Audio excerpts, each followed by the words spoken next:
So it was decided we're going to put the adjustable portioning valve in the front of the shock tower to help eliminate some of the clutter that was back in this corner with all the lines and the adjustable portioning valve and everything. And so there's our location. It's all mounted.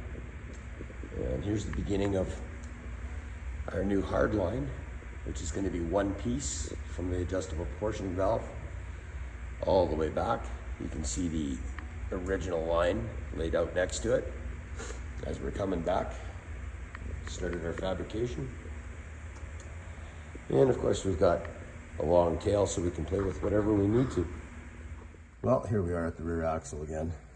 Shown you this before, but here's the tab we welded on instead of using nice big clamp. Hard line coming across the center section, rebent nicely. T-block is now mounted to the differential instead of hanging off of a piece of strap. And line and clip there, coming around at the top. See the bracket, flip that bracket from the bottom of the mount to the top, giving us additional clearance around the shock body. New hard line, maintained the original location of the hard line, all the way along the transmission tunnel, reusing factory clips.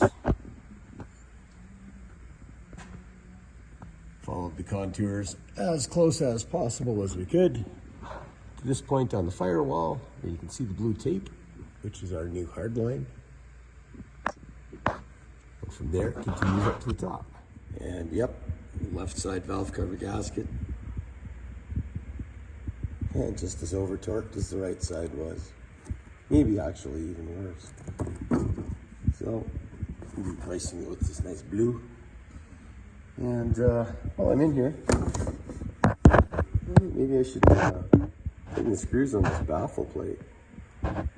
Doesn't look like they were ever installed properly, and the baffle's actually loose.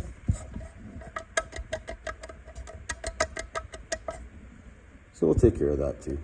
Well, as discussed previously, you'll see the end of these studs just poking through the axle flange, which created the issue with this rotor cracking it all the way around its face. It wasn't allowing the rotor to sit back, and when the wheel was tightened down, it broke the rotor. So, new studs are in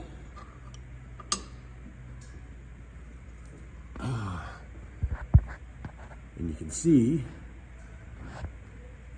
that they are cut back about 1/8 of an inch.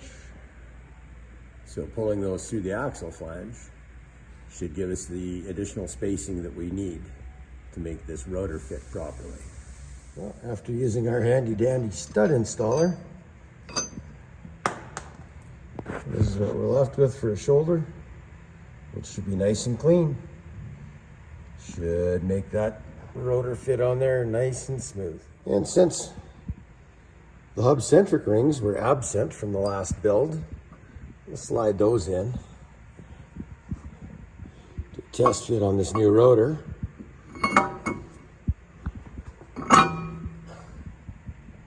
And look at that. Fits up perfectly against that axle flange now. Should be golden. So here are our old brake brackets. You can see the amount of slop allowed in these holes with a non-shouldered bolt. So we've taken the liberty of obtaining some bolts for shoulders, modifying a new set of brackets, spacers, so you no longer have slop in the holes. Sits on the shoulder. You're not going to get any thread marks worn in there. Everything should be a lot tighter and hold up to a lot more tolerance. So here we can see our modified caliper brackets installed. Caliper hanging off the bracket. Actually installed the caliper to the brackets. So I'd make sure that I have our spacing correct, because now we have tighter tolerances to the caliper brackets and the caliper. So this will keep everything from moving around and slopping around on the threads. I'm just going to reassemble and get the back end back together. Well, here we are. Rear brakes are pretty much all set up. Everything's in place. Everything's lubed. You can see the silicone lubricant in there. Brake cables are reattached. Everything's Loctited.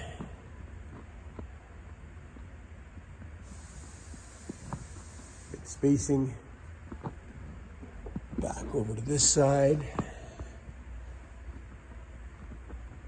Same setup. Hub-centric rings in place. Everything but the wheel spacer. And the wheel spacer may not be necessary if we've got proper clearance. This edge of the caliper to the 14-inch steel wheels. Well, all that's left now is bleed after we get the rest of the system back together.